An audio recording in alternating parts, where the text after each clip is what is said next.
Boa noite a todos. É com muita honra que nós estamos tendo conosco hoje a jornalista Bari Weiss. Bari Weiss é americana, nasceu em Pittsburgh e foi colaboradora dos mais importantes jornais norte-americanos. Ela escreveu um livro chamado Como Combater o Antissemitismo e é uma figura muito presente e ativa no debate político da cena americana, não apenas nos temas da comunidade judaica, mas também em assuntos de política em geral. É uma figura muito presente nas mesas de debate em televisões, na internet e em encontros da comunidade judaica. Então, é com grande honra que eu dou as boas-vindas a Bari Weiss para a nossa convenção. Please, Bari Weiss, be very welcome to our 51st National Convention of Conib. Thank you so much. I understood Pittsburgh and America. Okay, I'm really so to be with you guys. Thank you. We are very honored to have you with us in this convention. We are in November, and just a few days after what seems to be the apparent conclusion of the U.S. elections. We'd like you to share with us your impressions about the process, the results, and especially how does a Biden presidency will impact the future Israel and USA relationship? Wow, a lot of good questions in there. First of all, I will say that, once again, as they did in 2016, the pollsters and the pundits and the pointy heads got it wrong. The reason that this election, which should feel more like a victory for the Democrats, they won the White House, despite what people in the Trump administration say, including, of course, the president himself, who seems to be, hiding out and tweeting from his bathroom or whatever. The reason that it hasn't felt as maybe joyful as it should is because the expectation, right? The thing that we were told was going to happen was a crushing blue wave that not only was Trump going to be handily defeated, but the Democrats would take the Senate, that there was going to be losses in the House, that state legislatures would lose, and that Trump and the toxicity of his personality would infect every Republican down ballot. But instead, the American people in their wisdom or their not wisdom have given a more complicated picture, one that I think is good in a lot of ways. It's a repudiation of Trump the man, but not necessarily a repudiation of maybe the best parts of what can be called Trumpism.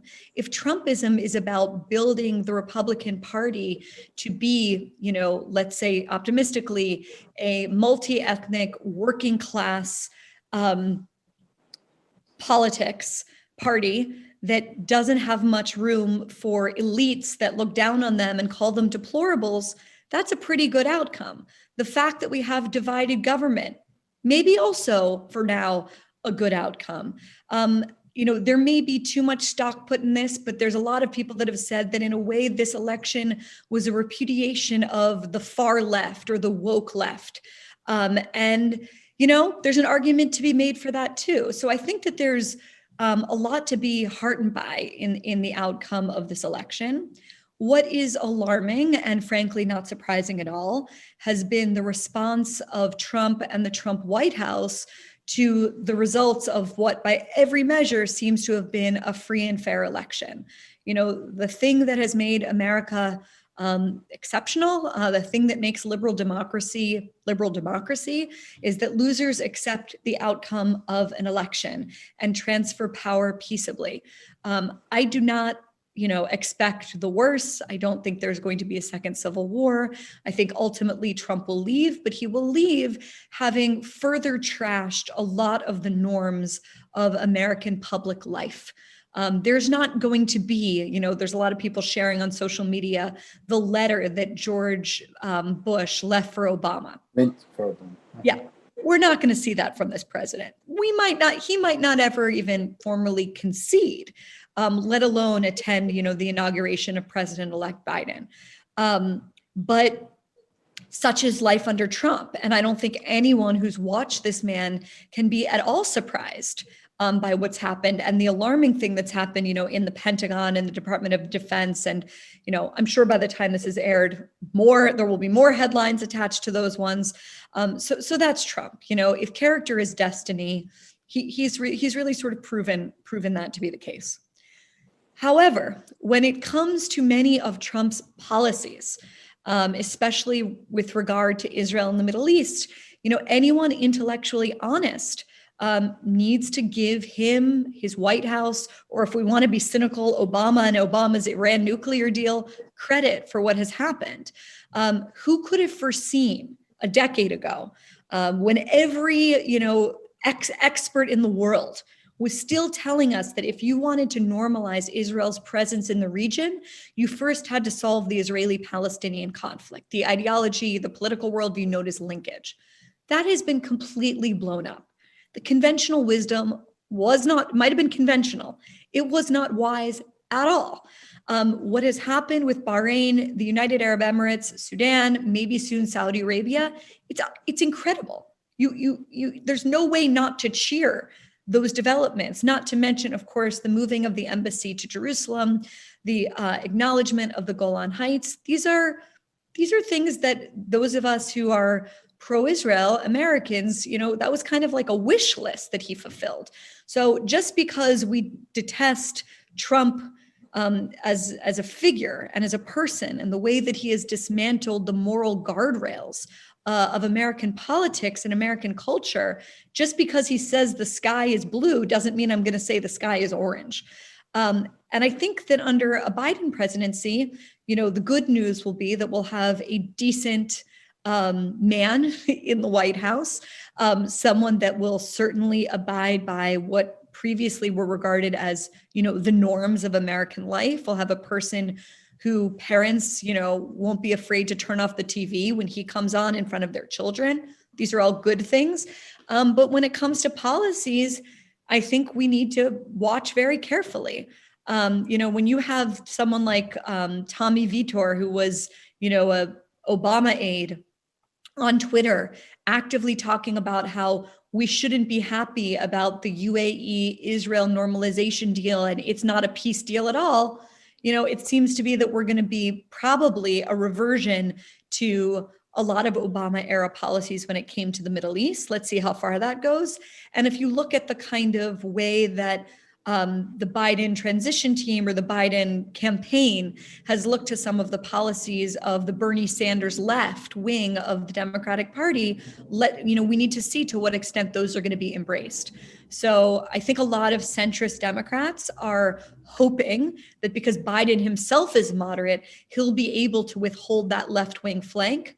I hope they're right. I think they're going to be wrong, but time is going to tell. Okay, thank you. It was just exactly the next question I was considering asking to you, this about this left-wing group, which is an important part of the Democratic Party, especially yes. the squad. And yes. I'd like to explain to our audience, the representatives, Alexandra Ocasio-Cortez, Ilhan Omar, Rashid Tlaib, that yes. are important members of this group and strongly anti-Israel.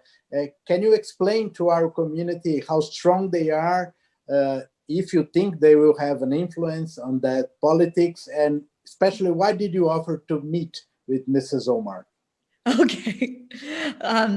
So excellent question. So I think what we're seeing in the Democratic Party, and you can have someone on who will disagree with me. Again, I hope that person is right. But I think what we're seeing in the Democratic Party is what we saw in the Republican Party starting about 10 years ago. And that process has only happened at a different pace and with different personalities on the left.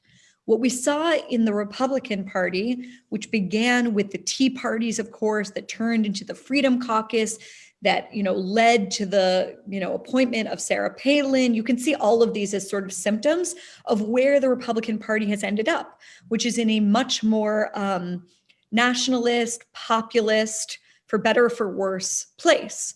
And I think we're seeing that same process play out on the left. Anyone that tells you in my humble opinion, that the source of power these days in the Democratic Party lies with people like Chuck Schumer and Nancy Pelosi are wrong. The energy in the Democratic Party lies with AOC, Ilhan Omar, and the squad. They have, it's just where the energy is, or where the Democratic Socialists of America, another, vehemently anti-Israel group. I have been saying for at least 2 years now that I fear what happened in the Labour Party in England could come to the Democratic Party. I hope I'm wrong. Obviously, America is not England. The original sin of America, unlike Europe, is not anti-Semitism. So there's a lot of differences. But you just see that kind of, if what's on the right is a kind of blood and soil ethno-nationalist extreme, what you see on the left is a kind of anti-colonialist populism in which Israel is not what most of us think of as Israel. It is instead a kind of avatar. It is the last standing bastion of white colonialism in the Middle East. And that's certainly the viewpoint of many of those highly energized politicians who are absolutely fearless and unafraid to call out the centrism in their own party. So I would argue that the sort of energy inside the party is at the wind of their backs, or is in their sails. Sorry to mix a metaphor. Why did I ask to meet with Ilhan Omar? God, I have to take myself back to that. But she had been dabbling in anti-Semitic language and themes and tropes, talking about how politics is all about the Benjamins and things like that. I wrote a column in response to it. And I basically tweeted the column and said, if you want to come to meet with me or meet with any members, this is when I was at the New York Times, any members of the New York Times editorial board, we would welcome it. She never followed up on my offer. But that speaks to something that I really believe in, which is, two of my closest, I would say, ideological allies, and certainly I'm honored to count them as friends, are Maajid Nawaz in London and Ayaan Hirsi Ali. These are people who at earlier stages in their life were anti-Semites. I mean, these are transformed anti-Semites. So it's fundamental to my worldview, fundamental to my Jewish identity, that I believe that we need to give people a chance to change their minds, and that people can change. If I didn't believe that, I wouldn't be in the business I'm in, which is trying to change people's minds. So that was an attempt to open the door to her, but she never chose to walk through it. Okay, and what about Ms. Kamala Harris? Anything special? Do you think she'll have a role in that equation? She is the bridge between the two generations and center to left? Listen, Joe Biden is obviously a decent man who's been through a tremendous amount and, seems to be a truly empathetic person. But anyone that suggests that he's a strong political figure at 77 is lying to themselves. So I think Kamala Harris, whatever her views, will play a very, very important role in this White House.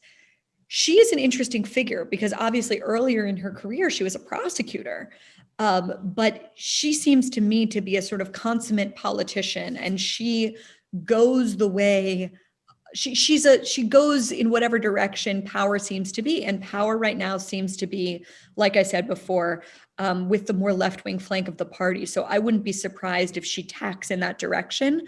But frankly, I don't know her or her view or her worldview. I don't think anyone does well enough to say. What we know is that we have a very interesting situation in which the vice president-elect has called the president-elect a racist during a national debate. So that's where we are. If she truly believed he was a racist, would she actually want to serve in his administration, let alone as his vice president? To me, that suggests that there's a lot that she is willing to say for the sake of winning a political debate. But let's see. Okay. The past 4 years have made me pretty cynical about politicians in general. And the next 4 years seem to be exciting. So you, I mean, journalists, yeah, I think will always have something to write about or to speculate about. That's certainly true. Yes, that is certainly true. Okay, so now going directly to your book. You decided to write it. The book is How to Fight Anti-Semitism. I bought it in New York. Thank you. Thank you for paying my bills. I'm grateful. You were supposed to be in person with us this year, and I would ask you for an autograph, but unfortunately, but maybe when COVID is over, I would love to come to Brazil. So please invite me again. You'll be our guest. So you decided to write this book after the massacre of the Tree of Life Synagogue 2 years ago in your hometown, Pittsburgh, and the same synagogue where you had your bat mitzvah. Mm-hmm. Robert Bowers, the perpetrator, hated highest the Hebrew Immigrant Aid Society exactly for rescuing refugees. So we read that you used to consider yourself among the luckiest Jews in all of history, and that this kind of thing could never happen in America. So 2 years later, what are your thoughts about what happened that day? Wow, that's a really, really good question. I mean, I still view myself and I still view the American Jewish community as the luckiest, most successful diaspora, with all due respect, experience in Jewish history. But that has everything to do with whether or not we are able to preserve the ideas that make America America and that make America itself exceptional. And it sounds so naive, I've realized, to say this to diaspora Jews outside of America. But when I grew up, I genuinely believed, and I think a lot of sort of, let's say, post-war, like my grandparents' parents' generation up until mine, that's had this kind of awakening, we really believed that we were sort of like a departure from history. Like history was something that happened to other people. And so, I grew up in a very Zionist, very proudly Jewish home, and we knew about, the Amia bombing in Argentina, or the Sbarro's bombing in Jerusalem, or the torture of Ilan Halimi. Like, we talked all the time about what was happening to Jews in other places. It's just that we didn't think anything like that could ever happen here or ever become normalized. We thought that we were sort of uniquely inoculated from the virus of Jew hatred. And I don't want to overstate the case, because when you think about like the mean, the average of Jewish history, we are so far away from that. We still live in ways and have freedoms that, our ancestors never could have imagined in the 1900s. Like it's incredible. Like it's really, really on so many scores, but including the Jewish one. So I want to keep that on the one hand, but on the other hand, the assault in several directions on foundational American ideas have led to a situation in this country that I don't think we could have foreseen even 10 or even 5 years ago. Ideas that were once kept in the lunatic fringe have now made their way into the mainstream. And the way that I describe that morning in Pittsburgh, which was, transforming in a lot of ways for me, was that it was like the beginning of me waking up from a holiday from history that I had been on. And if you're asking me about what's happened over the past 2 years, it's like I've gotten more and more and more awake and alive to the fact that, there's no iron law that says America needs to continue to be the best diaspora for Jews, or, the liberal democracy that we always assumed it would be. No, it's up for grabs. And it only will continue to be that way if we defend the ideas that make it truly a great country. And I think that the thing that's been so alarming is the lack of confidence on the, well, I'll speak right now about the left, because that's the place where a lot of Jews, the majority of American Jews live, the sort of lack of confidence in American exceptionalism and in the things that make this country special. And I doing everything in my power to try and defend those ideals. But that's sort of where I think we are. You know, it goes without saying that Trump has waged his own kind of war on those ideals. But unfortunately, it's coming from the other direction too. And so I am seeing a situation in the country where you have a populist right and a populist left. The center, as in so many other countries in the world, is collapsed. And the center is really the place, center left and center right, where Jews thrive. And we have a politics on both sides that, divide the world into black and white, into oppressor and oppressed, into good and bad. That's also not a good situation for Jews or for anyone that is different. And so, I think the Pittsburgh attack was the beginning of a process for me, and a kind of, I'll just leave it at that. But I'm happy to talk more about that day or anything you like, but I realize I'm rambling. Okay. Many things that you say look very similar to us. So Brazil is not so well known, but the history of the Jewish community here is much more similar, mutatis mutandis, to American experience than to European experience. So we had an influx of Jews in the same times, in the end of the 19th century, and then during the war, previously to the war and just after the war, and then in the 50s from the Arab countries, the Sfaradim. And you can imagine that my grandpa, who was in a school in Poland where he could not study after a few years because there was numerus clausus, and my father, who was the first born in São Paulo, Brazil, in 20 years was in a public free university. So it's something that you cannot imagine that this might happen, something like that. So I think one of our roles as an institution is to preserve this climate of tolerance, of respect, and also of our security to prevent this kind of stuff. So EMEA was a sign, was an alert, and be sure that we are taking all the precautions and all the measures that we can to keep our communities safe. Like, you have a right-wing populist in charge. What has that meant for the Jewish community of Brazil? Well, that's a good question. I don't know how much time do we have, but of course, if you want to compare the approach to Israel, it's something we can say similar to what happened in US. So it's a much more friendly atmosphere. The votes in UN, in other international organizations, they promised to move the embassy. They didn't do it. They opened a commercial office in Jerusalem.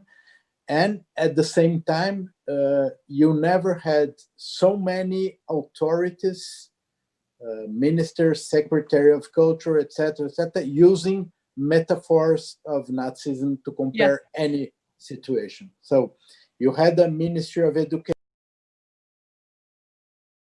that after the Supreme Court here was very effective in thwarting what seemed to be a coup attempt against democratic institutions, and arrested a few people and made some apprehensions in computers. And he says, this was the Brazilian Kristallnacht. And you had the Secretary of Culture, who in January of 2019 kind of impersonated Goebbels with his like a mise en scène, with his clothes and with his words. So we protested very vehemently, and he was fired the very day. And some people in the government say that Nazism was a left-wing movement. Oh, because yeah. everything that is bad comes from the left. So it's a is your community divided over support in the way that ours is?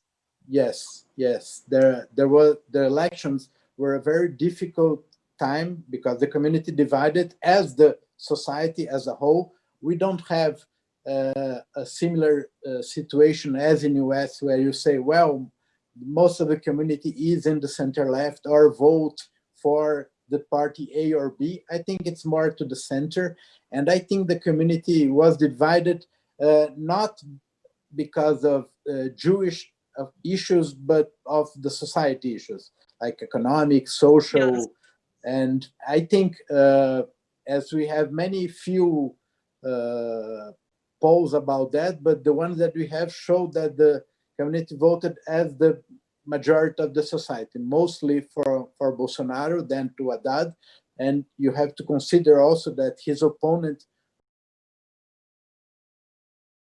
that was very strongly against Israel, and they had Dilma Rousseff was impeached, and there was a lot of issues about corruption and other situations. So it's a long conversation, but I think the Jewish community voted along the Brazilian society lines, and this has been always an issue. So it's one of the questions that I want to ask you. So how much the relationship to Israel is something that moves the community? So because what we have read about the American community, of course, it's a concern, but it's not the only one, and it's not the most important. So, well, of course, we like when governments are sympathetic to Israel. We compliment them for everything that has been done, but it's not the whole thing. You have to take into account the other issues. Totally. The science, the social affairs, and the authoritarianism. So you have to take the whole pot into consideration. Completely. I mean, I would say the rule of thumb here is that the more religious communities,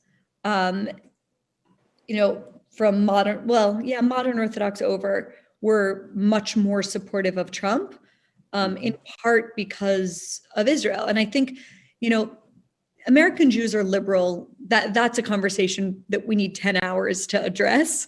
Commentary Magazine has had whole symposiums on it that I really recommend to people. But it's a mixture of history, that the Democrats were the party of the underdog, civil rights, I mean, for a zillion reasons. I also think that, it's a sign of how accepted we have been in this country that Jews don't have to be one issue voters here. Because they've assimilated of non-Orthodox American Jews don't marry other Jews. And that might make the rabbis, or community leaders really sad. But in a way, you can also look at it as a sign of our acceptance into the broader society. So I think that's the answer there. But who knows? That may be changing. But yeah, I have to come to Brazil because I want to write more about this and learn more about it. In an article published in New York Times on November 2018, 2 years ago, you wrote about the three-headed dragon. So that anti-Semitism nowadays has a three-phase: extreme right, white supremacists, neo-fascists, first; second, extreme left, anti-Zionism, holding all Jews responsible for Israeli governmental policies or the conflict; and the third, the Islamist fundamentalism, which means sometimes violence and assaults against Jews, especially in France in general. Do you think 2 years later it remains like this, and any of them should concentrate our attention, or we have to be all the time thinking about any possibility? Well, it depends on where I'm speaking from. If I were sitting in Paris, I think the answer, I would weight the threat of radical Islam much more heavily. certainly if I were sitting in Jerusalem. But sitting where I sit as a, centrist American Jew, I am very concerned about the left because it pretends to be what it isn't in a way that is very seductive. So, it pretends to be about, the causes of progress and righteousness and fighting for the underdog and social justice. And as such, it seduces even a lot of, young people in our own community to its cause. So, and the other thing is that it's much more entrenched inside of the institutions that uphold, let's call it, the liberal American order, publishing houses, newspapers, universities, Hollywood, a antipathy for Israel has just become part of the normative progressive stew of politics on that side. So that's really concerning to me. The thing that I left out in my book, or that if I were to go back and write it, that I wish that I addressed a bit more is, I don't know to what extent you guys followed this, but, every other day, it's felt like for the past 2 years in Brooklyn, in neighborhoods, especially like Crown Heights and Borough Park, and even communities, a little bit upstate New York, like Muncie, there's been violent physical attacks on Jews. I think about there's especially on visible Jews, so from Jews. A man named Abraham Gopin was smashed in the face with a paving stone in broad daylight. A woman walking down the street with her daughter had her shaitel ripped off. Buses of Haredi girls were thrown with stones. And none of these attacks were carried out by white supremacists. They were carried out by young people, young men in those communities, often people of color. And, that's, a very in our community to look at in the face and to analyze, because it's, what does it mean when one community that we perceive as a minority that is a minority and we perceive as being oppressed is hurting another one. So that's something that I'm interested in diving more into. And with that, I would say something else that I've noticed a lot is, the power of a figure like Louis Farrakhan in the culture. I think he's almost 80 years old at this point. He holds views that are medieval. I mean, they are absolutely despicable, blood. Sorry? He compared Jews to cockroaches. Oh, yeah, and that's the least of it, that the rabbis of the time, it's the mother lode of anti-Semitism spewing forth from his mouth. And yet you have major cultural figures in America like P. Diddy, Puff Daddy, artist, hosting Louis Farrakhan on July 4th to give an Independence Day address on the TV network he owns, Revolt TV. This is an enormous problem, the kind of mainstreaming of those ideas. So that's the thing I felt like I left out. And, if I get any criticism, it's often that I focus too much on left-wing anti-Semitism, and there's some level of truth to that, but the reason is only because everyone else in the country, it feels like, especially in the press, is focused on anti-Semitism from the right. And so I feel like, trust me, I take that very seriously. Those are the people that try and threaten my life. Those are the people with guns. I'm as scared of them as anyone else. They killed 11 of my neighbors, but it's just that, saying that they're horrible and evil is like the same thing as saying Trump is a narcissist, horrible person. It's obvious. I want to try and tell the stories and uncover the things that other people are avoiding. Okay, let me take that lead and ask you about the relationship of the struggle against anti-Semitism with other minorities. So Black Lives Matter, LGBT, we had the March of the Women, all those affairs. They think that this is a hot issue for everybody. So how do you relate with other minorities in our common interest? Yeah, I mean, for me, the test is pretty simple. If you are a social justice movement that believes in equality of opportunity, that believes in expanding the American dream and giving more people a chance to live it, in fighting for liberalism, in fighting for the idea that, we judge people, as Martin Luther King said, by the content of their character and not by the color of their skin. If you believe in a version of identity politics that invites people to understand your own experience of the world, I'm in. But if you are a social justice movement that says, I as a Jew need to check my Judaism at the door in order to be part of your coalition, if you are a social justice movement that says we can only see people in terms of the color of their skin, and that people who have been more victimized aren't just worthy of empathy, but in fact, they have a greater claim to morality and truth because of it. And you believe in that kind of identity politics that says we are all constrained to the circumstances of our birth. We judge people based on the sins of their skin color or the sins of their ancestors. I reject that fundamentally. I think it's illiberal. I don't care what it calls itself. And so, when it comes to a movement like Black Lives Matter, when someone says to me, Black Lives Matter, it's like, of course, Black Lives Matter. Of course. Judaism and liberalism insist on that. It insists that every life matters because every single person is created in the image of God.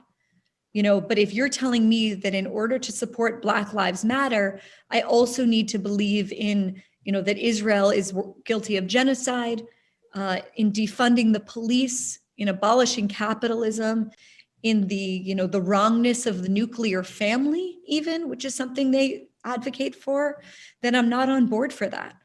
And so I think it's really important for people to draw a distinction between the slogan Black Lives Matter and the content of what the movement is pushing for, and look really closely at those policies.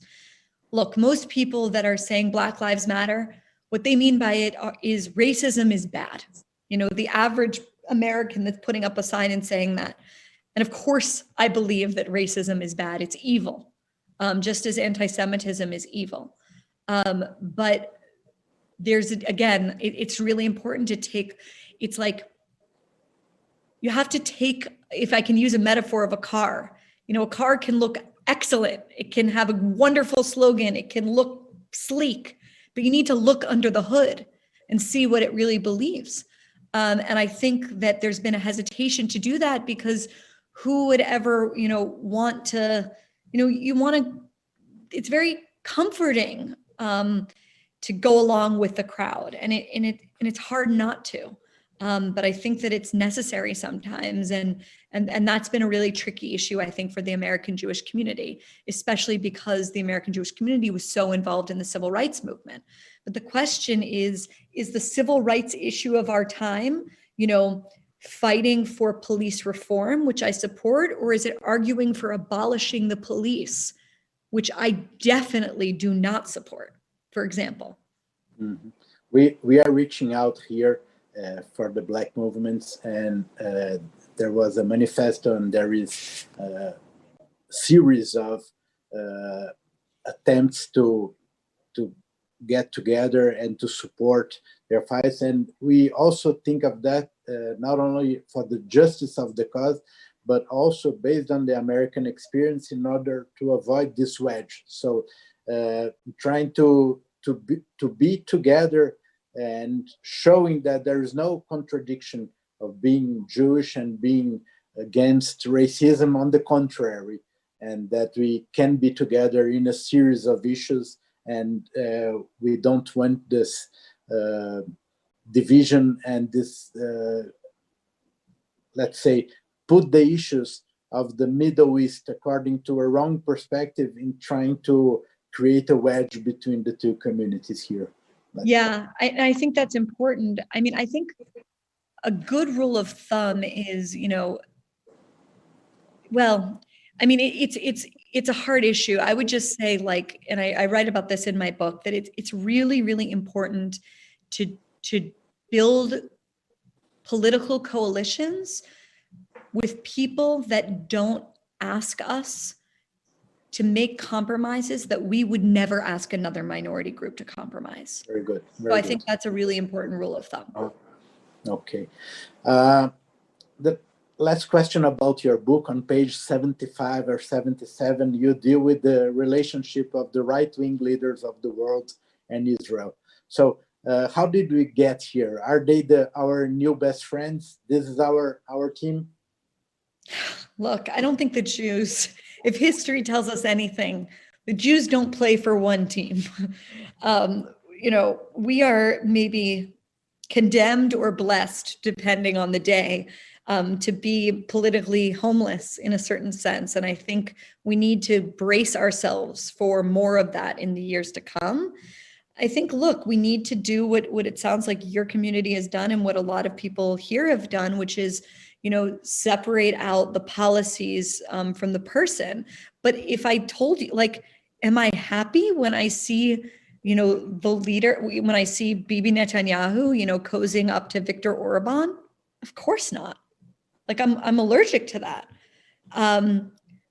Do I also understand that, you know, it's still very young, you know, a 70-year-old, you know, 72-year-old Jewish state in a hostile neighborhood needs to make realpolitik decisions that in my, you know, privileged idealistic bubble, I don't?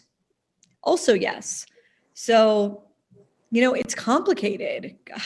I don't pretend to understand the calculations of someone. I can criticize them, but, you know, far be it for me to claim to understand those kind of hard-nosed political decisions that have to be made when you are surrounded by what Israel is surrounded by.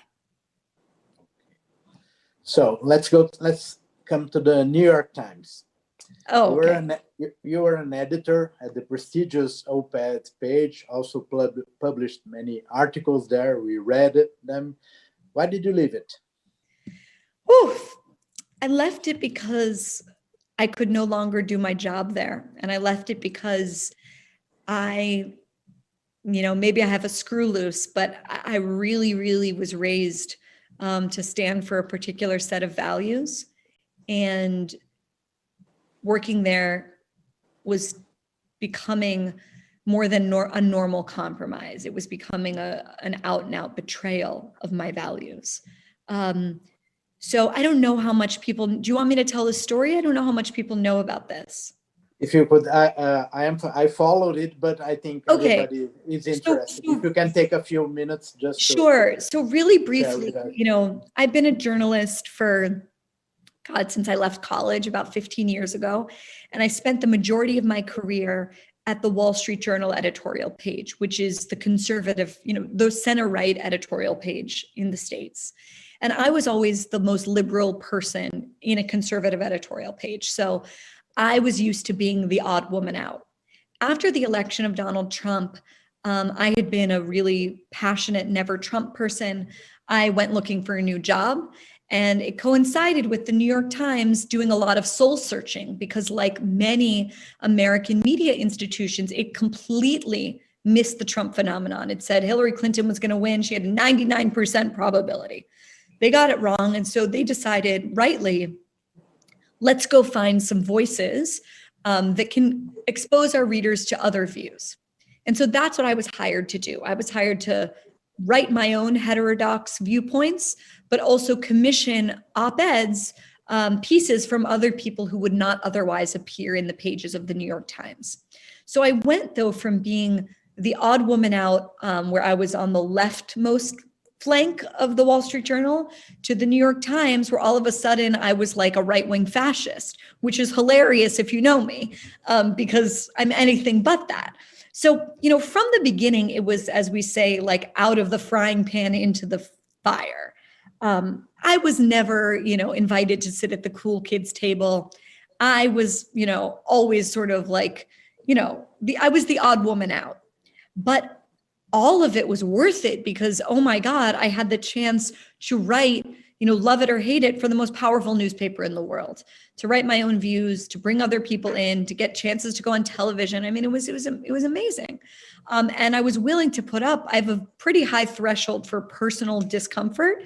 And I was willing to put up with a lot of that in order to do my job.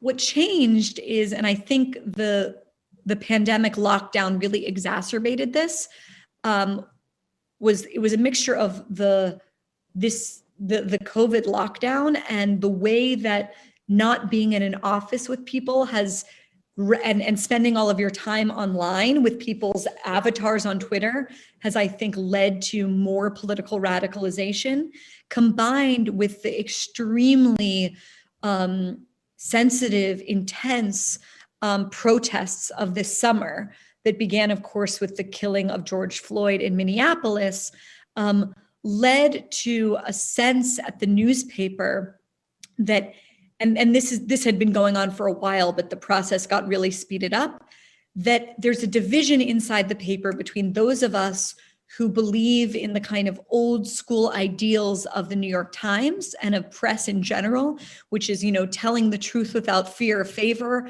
all the news that's fit to print, telling stories that are true, even if they're inconvenient for the narrative, and the sort of new guard that believes in what they call moral clarity, in which telling stories that don't pursue the narrative or what they perceive to be the narrative of righteousness are somehow like almost traitorous.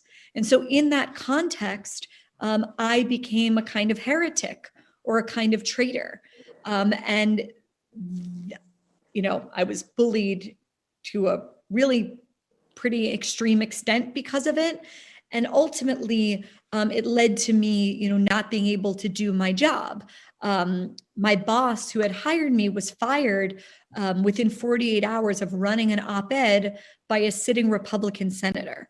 And once that happened, it became clear to me that any risk-taking, anything that I was going to write or commission that didn't go with the party line, which is Donald Trump is bad, Donald Trump is bad, Donald Trump is bad, that I wasn't going to have the protection of the paper.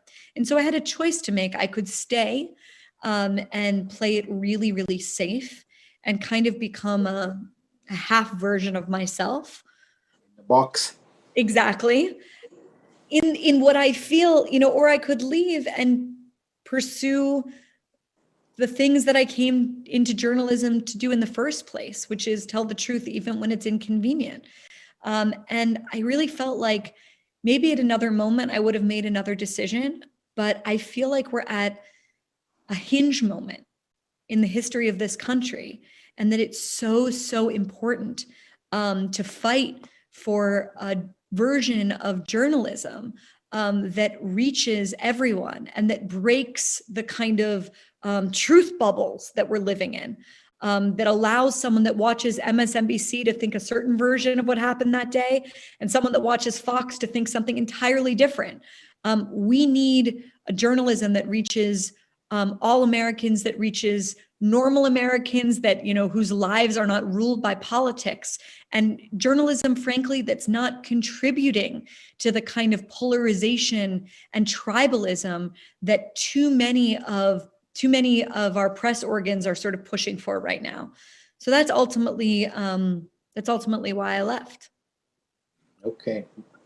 Hope you in Twitter, you write looking for a job, and I hope you find other ones that you can continue to write and publish and I don't know. I am.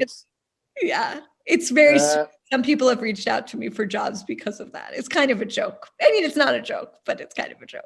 Okay, one of the old new jobs is Tablet Magazine. Yes. That we follow, and it said last month you published an article called "Stop Being Shocked." Yes. Where you state that American liberalism is in danger, bringing consequences to the Jews. Could you explain it to our community? What are you talking about?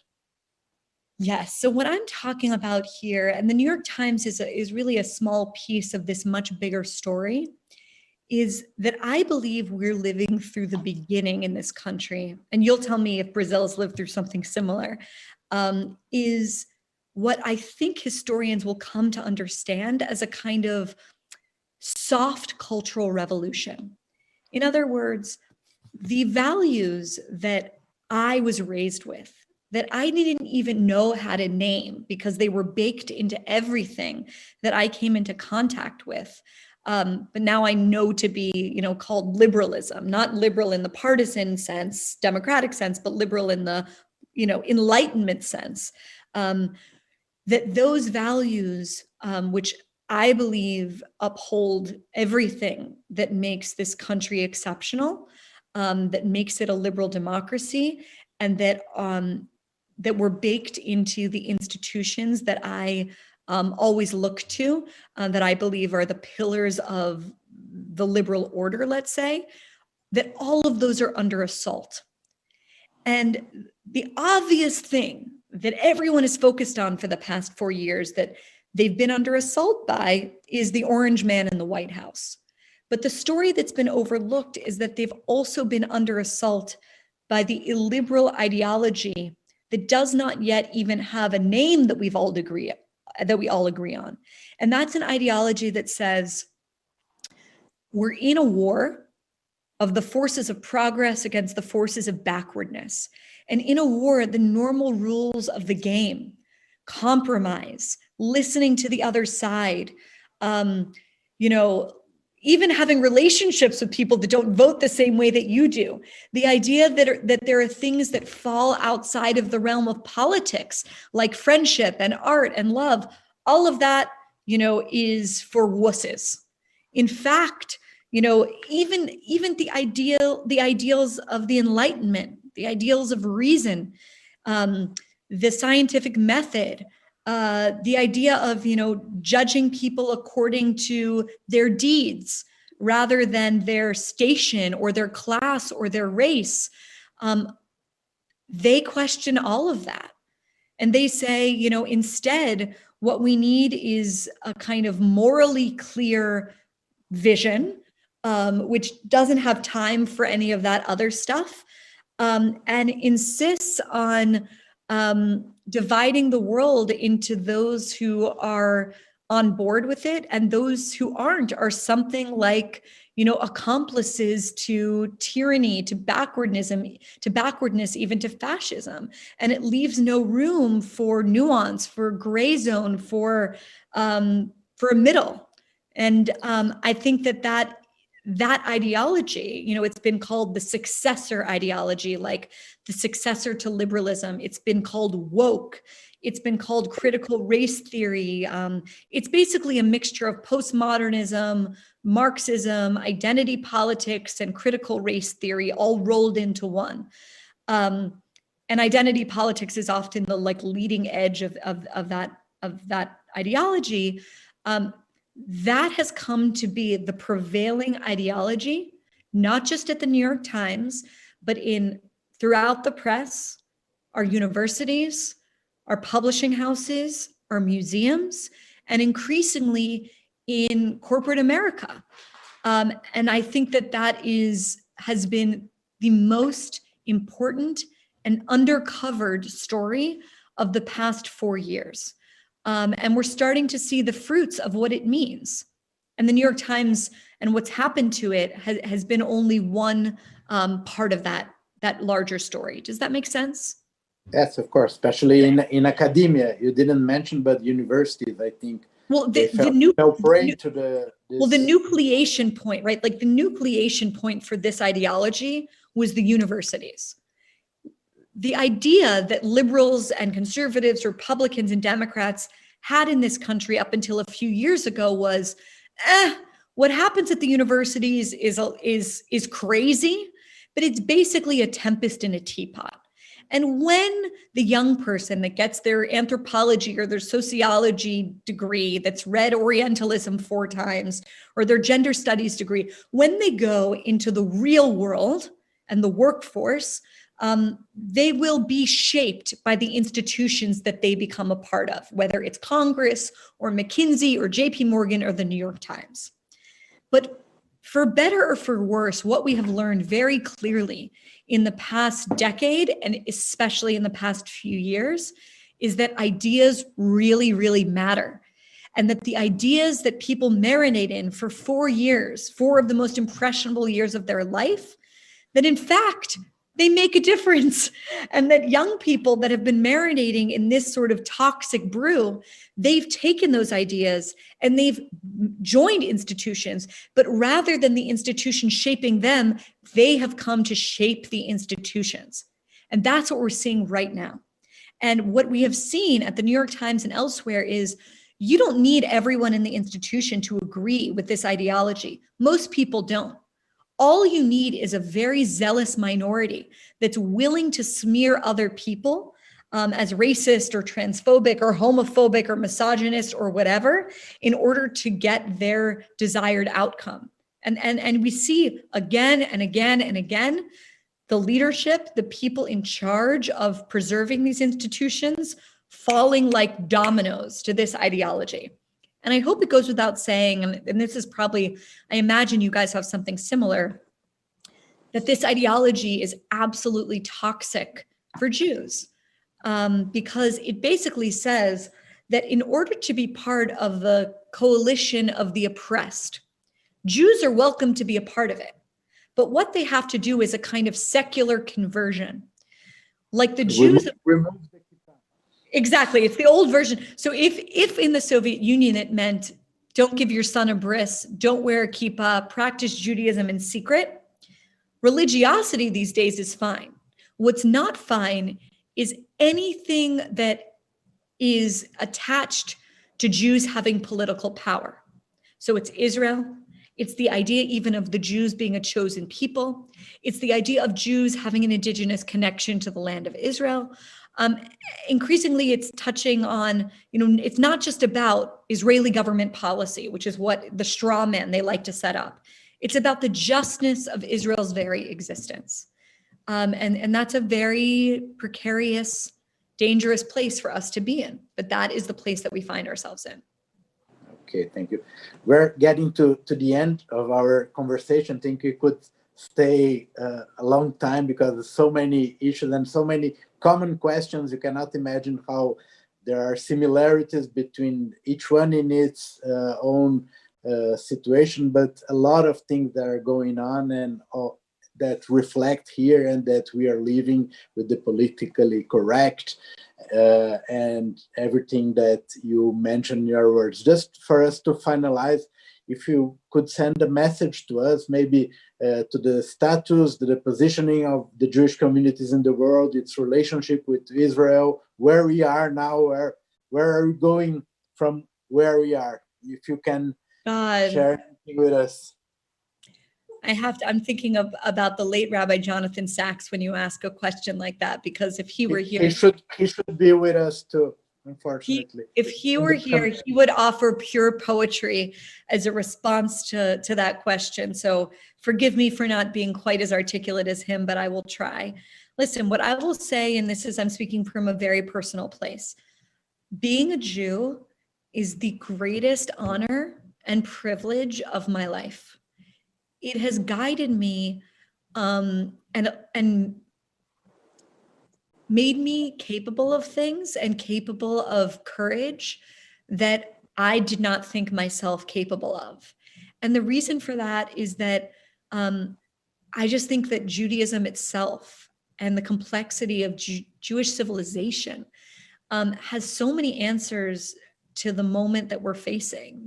I think so often these days, in our moment of polarization and tribalism, of Hillel and Shammai, and the fact that why do we teach the school of Hillel first? We teach the school of Hillel first, not because he had the better arguments, although looks like he has better arguments for some of us. We like to think he did.